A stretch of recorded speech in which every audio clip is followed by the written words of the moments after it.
Hey lady, I am so freaking jazzed that you're here. My name is Emily, and I am a clinical social worker deeply passionate about what's going on in between our ears. I am here to help build up your toolbox against self doubt, social comparison, and nasty self talk to help keep you kind to your mind. You know, we all have something going on in that noggin of ours that isn't always kind. So let's put in the legwork and flex those mindset muscles so that we can move the mountains we were meant to freaking move. Let's go! What is up, honeyhead? Welcome back to another episode of the Kind Mind Project. I am surrounded by moving boxes right now, but I'm popping in really quick to introduce you to a phenomenal interview that I had the opportunity of doing with my girl, Aisha Marshall. She is a podcaster, business owner, on the freaking Forbes list. Like, this woman is moving mountains and is also just an incredible human being. And we sit down together to chat about what it means to be in our butterfly season, what it means to be in our cocoon and caterpillar season, and everything in between. I'm so thankful that I had the opportunity to have this conversation with her. And I know that this is going to be just as impactful of a conversation for you. So let's get into it. All right. Well, I have Aisha Marshall in the house, and I'm so excited that you're here. Thank you for sitting down to chat with me. And the woman that's listening to this, I know that it's something that, one, she has been telling me that she needs very much. So thank you for being here. I appreciate it. I'm so glad to be here. I'm excited to chat with you. Yeah, I'm so excited. I had the opportunity to meet you for the first time a little over a year ago at Empower Her Life, and you gave an incredible keynote on what you call butterfly season. And then later I fell in love with the podcast of the same name, and you are just out there crushing it and preaching something that I think is so wildly important. So as we dive into this conversation, can you kind of kick us off with like a high level overview? Butterfly season, what does that mean to you?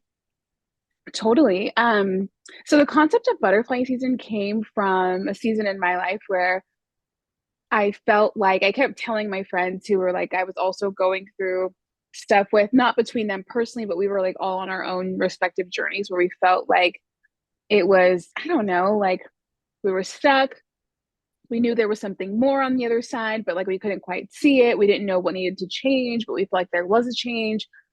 We weren't entirely happy. Maybe on the outside it looked really great, but on the inside it wasn't. And like at the time, I kept saying this phrase, like, I just went like I want to break out of this cocoon. I want to like spread my wings. I feel like I'm in a cocoon season. There's a lot of like pressure. There's a lot of things happening around me and to me.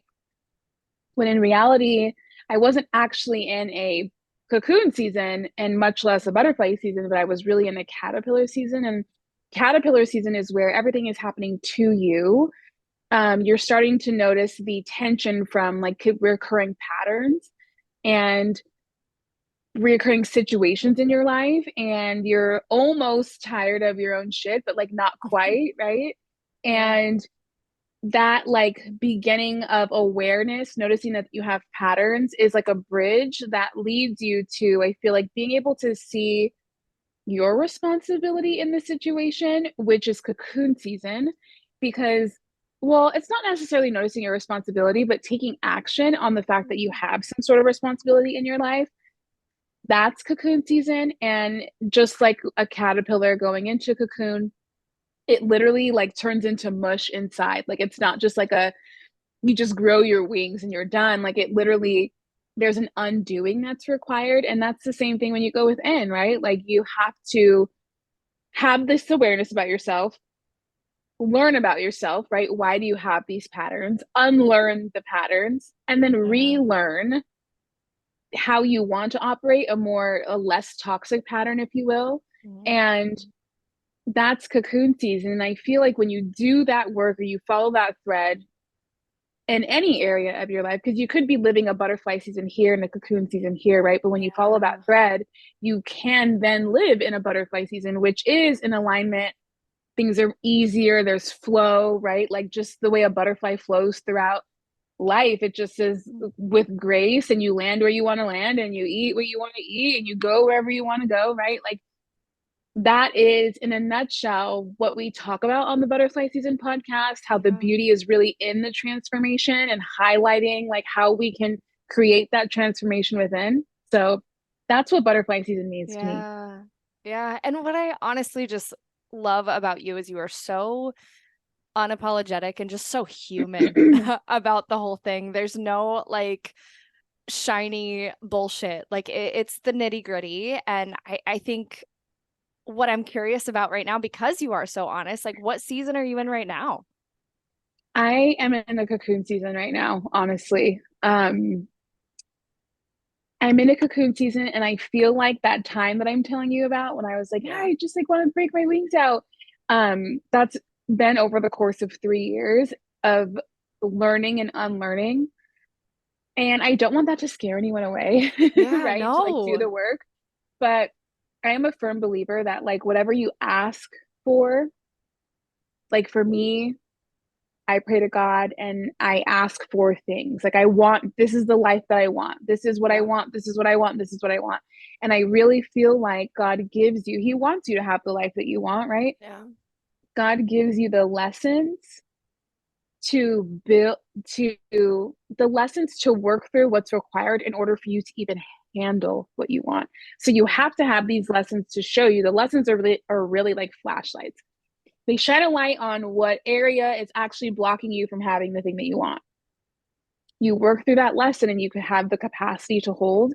And I truly Yeah. feel like all that I want that is butterfly season and its movement and this concept is so great that I'm in this journey of 3 years.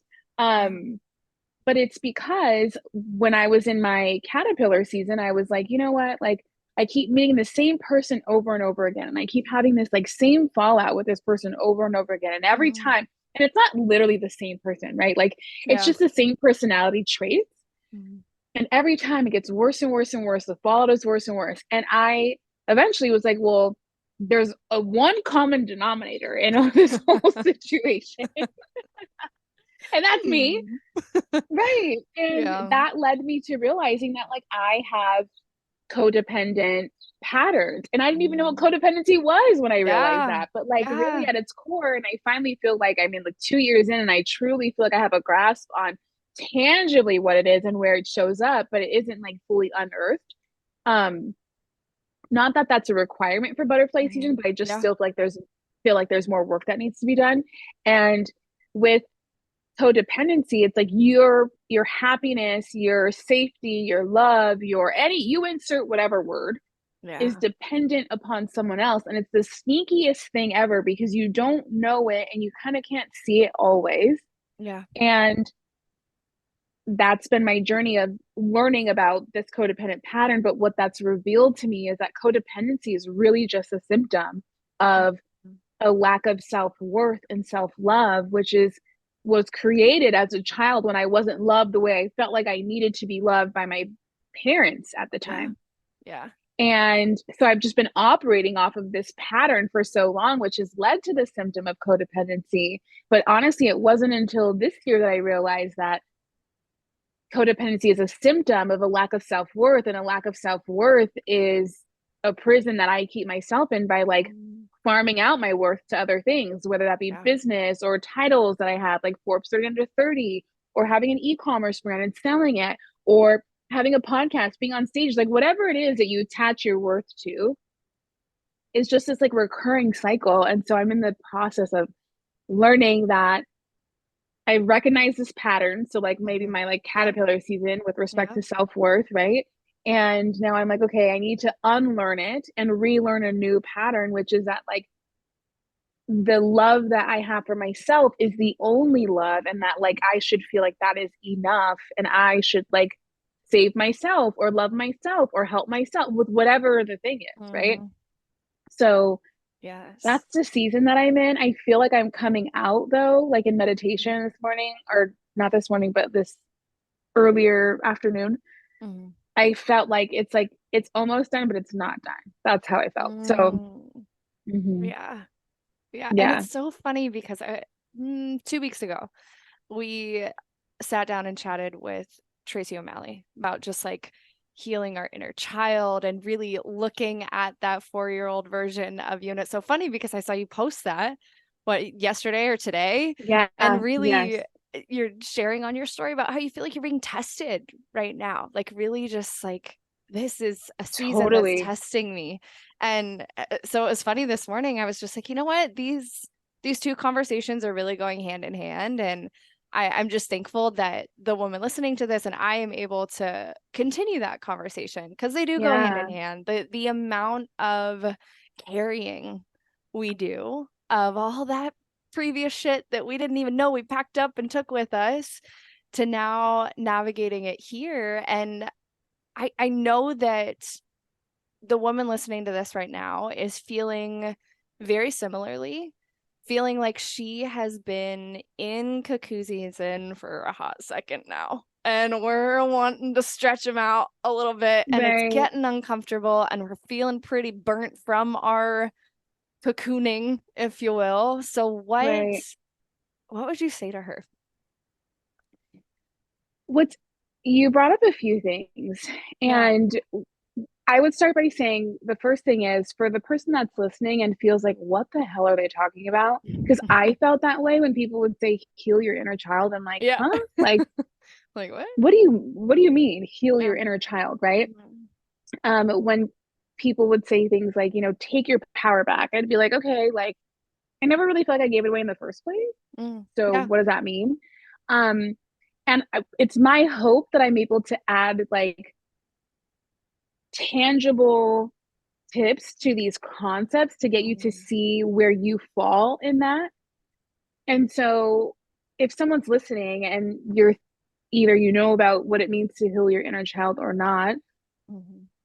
every moment, every year of your life, that's probably an easier way to digest, but literally every moment of your life is a version of you. Yeah. I think about who I was literally 4 days ago, and I'm like, I'm not the same person because I've just been doing a lot of inner work. So I'm like, shit's changed. Um, She's but built different now. right, she's built different now, and then you can't unsee what you've seen, you can't unlearn what Yeah. you've learned, right? I mean, with respect to like toxic patterns for sure, but you can't unlearn Mhm. what you know about yourself when you know it's the wrong thing. Yeah. And your childhood self is a version of you, and our brains at that point create their own frameworks around what they're experiencing in life. It's just your brain is doing the best that it can with the tools that it has. And when you're like Mhm. a 4-year old little girl, you really don't have a lot of tools to comprehend like larger concepts and ideas. And so what that would look like for me is my mom was a single mom. We were very poor. She worked at Wendy's in the daytime and then went to school at nighttime. And she worked a lot all throughout growing up. Our Yeah. quality time was spent in the car to and from wherever, babysitter to school to wherever. And growing up, I felt like she was never at the things that I cared about. She was never at Mhm. cheer competitions or whatever. And because of that, I felt like I wasn't worthy. And because I felt like I wasn't worthy, I learned that if I perform, if I'm the best person in the group, the Mhm. parents will then tell my mom about me. And then my mom will recognize me. And then I will feel worthy. I'm a child. I have no Yeah. idea Yeah. that I'm doing this, but I'm just trying to create scenarios to feel the love that I feel like I am missing. And it wasn't until adult Aisha went back and like through meditation, but also just like journaling how I felt at that time, what were the circumstances at that time. Oh, this makes sense why my mind created that scenario. But here's the thing, I'm 32 years old operating off of that same 4-year-old framework. Like that's expired. Yeah. And so I love healing that that word. version of Yeah. yourself is teaching yourself that, like, hey, I understand that this was a painful situation, period. You were not Mhm. loved the way you needed to be loved, period. And And those feelings are valid, period. No, well, but my mom worked a lot, but she did the best that she could. Yeah, that's also true, but your feelings are your feelings, period. When we Yeah. quantify those things, we then begin to gaslight ourselves into thinking, well, it's okay that you felt like you didn't get the love that you didn't get, and we're moving on. Like that's also expired, right? And so it took sitting with that version of myself, allowing the pain to surface of how I felt, and just allowing that to be and not filling up that pain with anything else. Alcohol, weed, friendships, Yeah. businesses, working, like anything. Like you don't fill it with anything. You just sit with it and allow it, because when you sit with pain, you can begin to transmute pain into something else, right? Appreciation, grace, like a more non-toxic way of being, so that you can create a pattern based on that. And it's with the sitting of my childhood self recently. I didn't sit with this when I realized I was in cocoon season. Cocoon season, in the beginning of it, at least, it was just recognizing patterns and unlearning and relearning and unlearning and relearning. And once my subconscious felt safe enough, it allowed me to see the breadth of how this even started. Our mind does everything it can do to protect us. That's why my mind created that like Yeah. broken framework. Yeah. And your mind will continue to do everything it needs to do to protect you. So if you're not actually emotionally aware and ready and accepting, your mind's not going to show you those things. And it's so interesting now that I'm talking to you. Some people will force those things with like mushrooms or LSD or whatever Yeah. psychedelic to get you there. But that's how you end up fucking up your brain sometimes, because your mind isn't ready and you're forcing it. So, like, and don't get me wrong, I do my microdose, that's been beautiful for me, but like you have to navigate with ease. And Yeah. so that's not to say you have to do that to heal your childhood self, but that is Right. what that looked like for me. And so I'm hopeful that anyone listening can see, okay, these are tangible items to these overarching concepts of like heal your childhood self, or even like take your power back. Like if you're Mm. constantly outsourcing your worth to people, you actually have no power, because if I'm outsourcing my worth to you, that means what I think you think of me is what I think of myself. I have zero Mm. power in that, because you could Yeah. change your mind, you could whatever. I'm really at the beck and call of you. Mm. And taking your power back looks like, no, what I think of me is true of me, period. So that's Yeah. what I would say to her in the long and short of it. No, I love it. I love it because it's so that was literally where my brain was headed of like this is not going to work, quote unquote work the first time that we No. allow or try to allow ourselves to get to that place. If our body is not ready, it won't get there. And No. it's going to be the indicator of yeah, we feel safe enough or we don't feel safe enough. So the person that is I don't want to say hoping for, because we don't just sit around and hope for it, right? But the person that is awaiting that safe enough space and probably has a bit of a mind fuck going on right now in that Mm-hmm. process of like, why am I not getting there? Why is this not working? I thought I was doing the work. I thought I was doing what I was supposed to be doing. It's not happening for me. What, how, how do we navigate the mindset shit that is a part of that process of staying on that path and continuing to try? The question that I would ask myself if I was in that situation is, what version of me is scared right now and not feeling seen or heard or anything? That's usually the where you find it. So like I was doing this like meditation with a guided meditation with somebody, and I couldn't drop in, and she cued me and said, what version of you is scared right now? And I couldn't understand what that meant. And so she said, just say the first thing that comes to mind. And so I just started saying the very first things that were coming to mind, like words. Like they're like, you know how Yeah. we think. Like if I'm just need to say something, I just say the first thing. Like the very Yeah. first thing is like usually one word. It's not like this thought out conversation. Right. Right. And usually there's clues in that, right? Another place, and whenever there's a clue of what that is, I'm like, okay, follow that string. Continue to like ask more questions about that clue to get to the core of it. Think about it like a roadmap.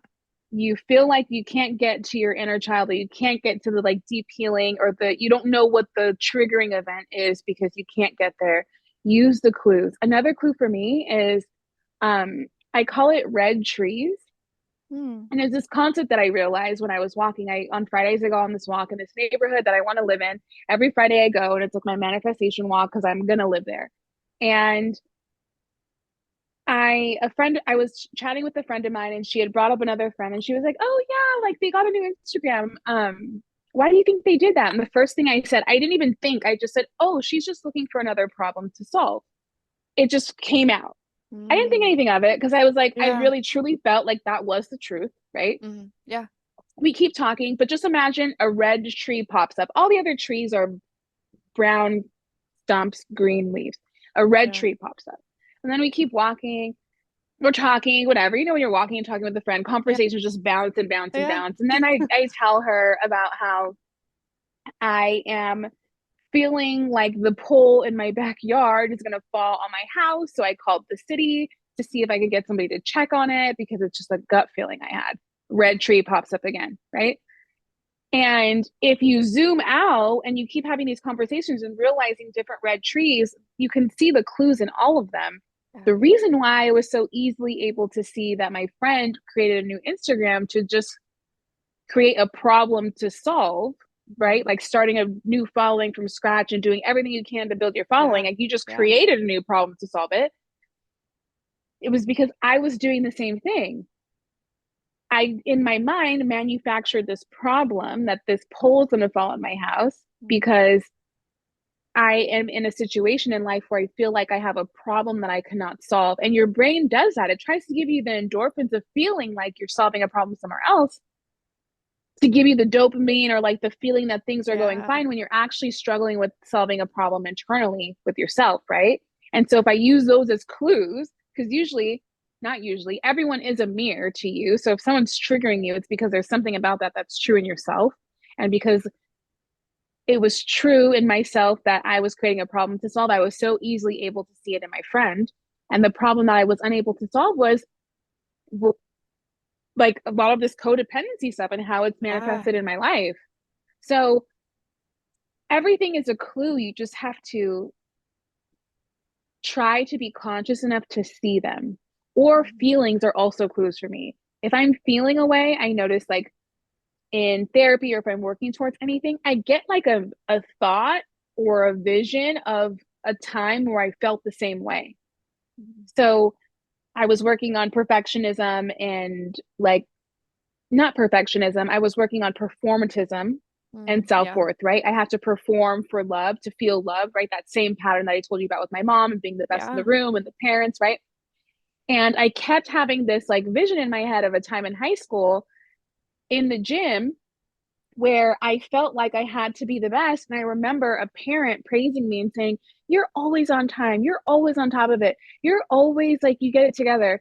I'm going to keep you responsible for what my daughter has to do. So will you make sure that she does her homework after school?" Right. And I'm like, why do I keep thinking about that scenario? I'm not a psychologist. I cannot put those two things together. I don't know that mom should have never put that responsibility on me for her own daughter. Right. And I'm not a psychologist. I don't know that I shouldn't take that on as a badge of honor and for recognition and love and follow through with making sure that her daughter does her homework, right? But that's a clue because I'm working through those feelings now and I'm noticing it come up as a teenage version of myself. Like you can also have teen wounds that you heal too. And they're all clues. It's all versions of you and showing you where you've created the inappropriate framework and how you're still operating on those frameworks. Yeah. Man, oh man. Teenage wounds, that's a whole other side I conversation. Man, oh man. So real. And I think one of the things that I really admired about you recently, you've done this series on high vibes only, right? And part of me, I'm a very honest, like shoot it to you straight kind of person. Part of me initially when I saw that series, my brain, my immediately like gut thought was, oh, all right, toxic positivity, here we go. Yep. I'm not gonna lie. And I Yeah. so deeply admire the way that you have spoken about this and had conversations about this. So also give us an overview of what that means to you, because it's not what my gut thought Yeah. was at all. It's really a mind fuck when you start to think about these concepts in bigger picture, because you can have two people that talk the same language in terms of positivity, but one is still fueling a cycle of negativity and one is actually positivity, which Yes. blows my mind. I mean, that is like, I don't know, there's so many versions of that in life, but it's what turns people away from healing work. It's what turns people away Mhm. from coaches. It's what turns people away from Yeah. like self-development and personal development, because these avenues get you to such a vulnerable place, it's more easily for other people to take advantage of you. And so I can understand why when you initially hear high vibes only, it could be a cop out to saying like, you're I'm not going to listen to you because I'm high vibes only. I'm not going to fix this relationship because I'm high vibes only.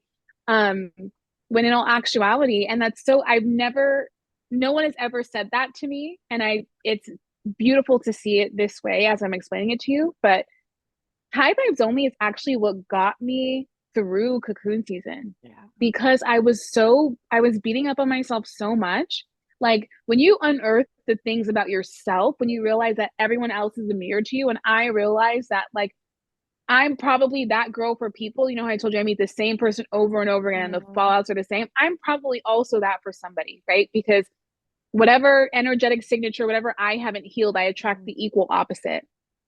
And to keep me from staying out of that shame spiral, Yeah. I had to be able to adopt a mindset that allowed me to see the opportunity versus the problem.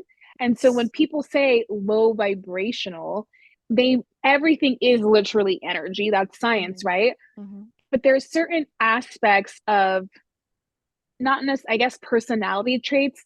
Like there's a through line. It's almost like Pokemon. A low vibration of dishonor or lying Yeah. is the same through line. It's the same Pokemon that's not evolved as grace.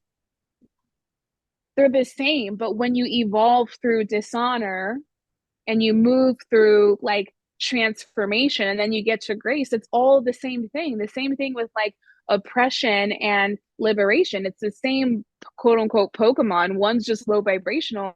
And when you're in that energy of I'm oppressed, I can't do anything about my situation, I'm stuck, I'm Mhm. stuck, I'm stuck, you actually cannot see where possibility is.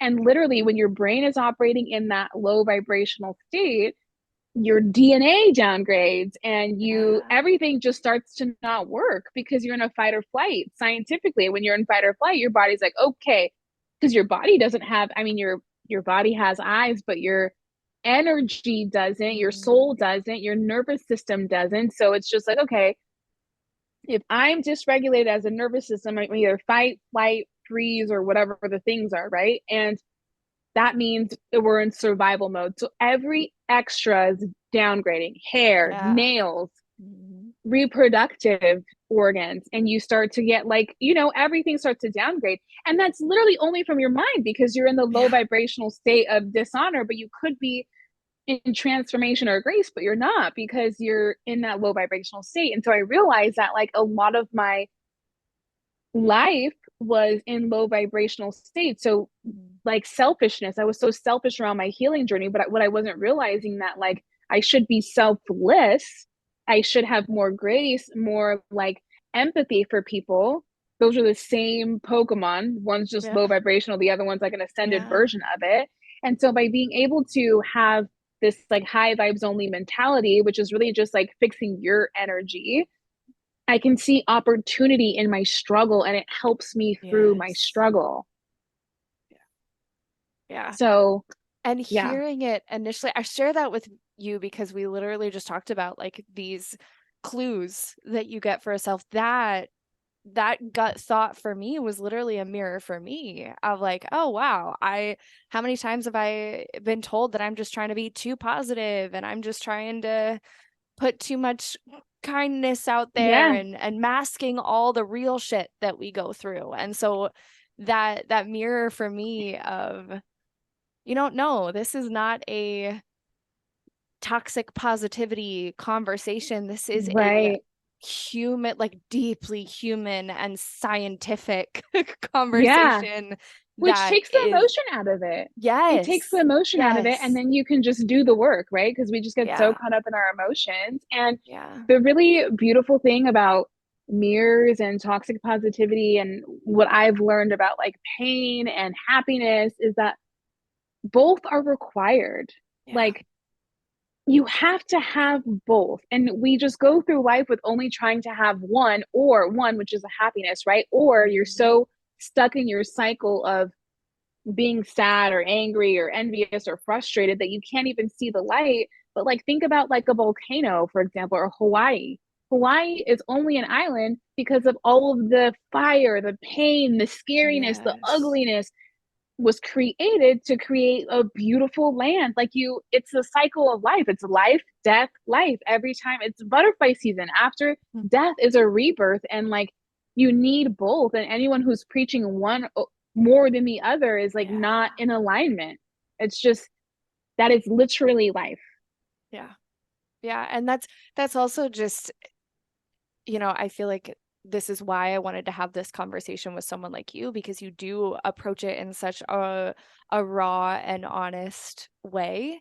And I think the biggest question surrounding this is like, this is something that has to be maintained. Yeah, we can say we're going to live high vibes only, but how how are you maintaining this on the Right. day to It day? needs to be your lifestyle. Yeah. It does, which is the series High Vibes Only is telling you, Yeah. like, if you continue to practice these rituals daily, you can maintain that state. But sometimes people just want something black and white, right? Tell me the five Yep. things to do for High Right. Vibes Only, and I'm going to do those five things. But like, that's just not how life works. Sometimes you have seasons for one thing and seasons for another.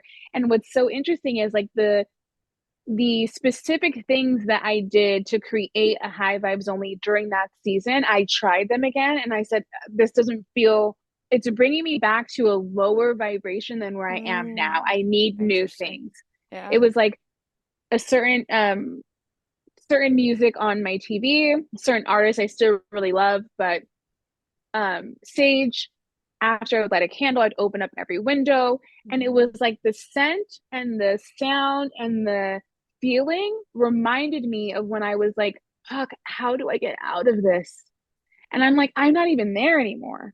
Yeah. And so, one thing that I created in High Vibes Only is the energy detox, right? When you're trying to move stagnant energy, what can you do to move through it? And it's like, scientifically, I'm like, well, we need to boost endorphins, right? To have us Mhm. feeling good. Because when you feel good, you see possibility. And so it's like, go outside and let the sun touch your face, move, ground, stay quiet and listen to what comes up, because there's so many clues there, right? Like, you're detoxing your energy of the stagnant energy so that you can Yeah. actually receive, to be able to see opportunity in whatever situation you're in. Ah, And that's oh maintenance. man. That is daily maintenance. Mhm. Like the woman that is listening to this now, I just hope that you head over there and truly just dive fully into it, because start to finish, it is honest and tactical and real all at It's the one of same my favorite time. things I've ever created. It literally is one of my favorite things I have ever created, is the High Vibes Only series. And rightfully so. I'm just really, to be honest, I'm grateful that that was my gut reaction. Yeah. And that I was able to dive into it fully that way. So I hope that the woman listening to this does too. But I think just to kind of wrap us up, speaking of exciting things and things that we're proud that we've created, what's something that you are just super excited about that's going on in your world right now?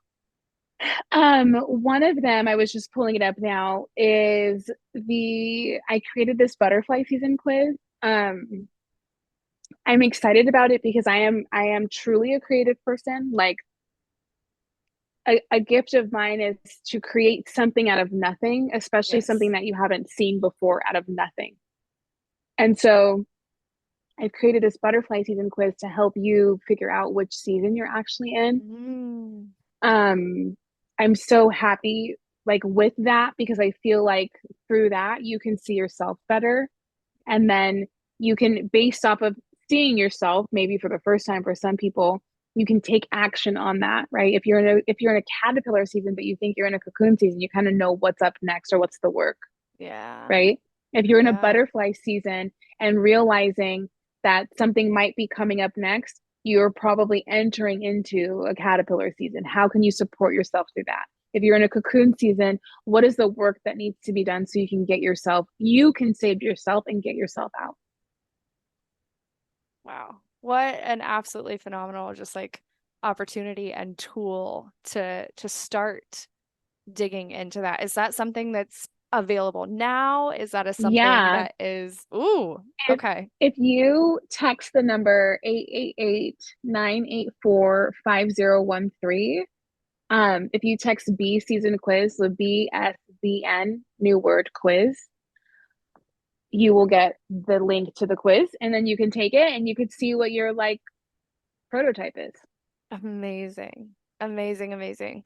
Well, thank you so Of very much. course. I appreciate it. And I know that this is a conversation that women listening just really needed it just as much as I did. So Yeah. thank you. I appreciate you. Go head over and check out Butterfly Season and we'll talk soon. I mean, are you kidding me? Could you find someone more human and authentic and real and raw? I don't think so.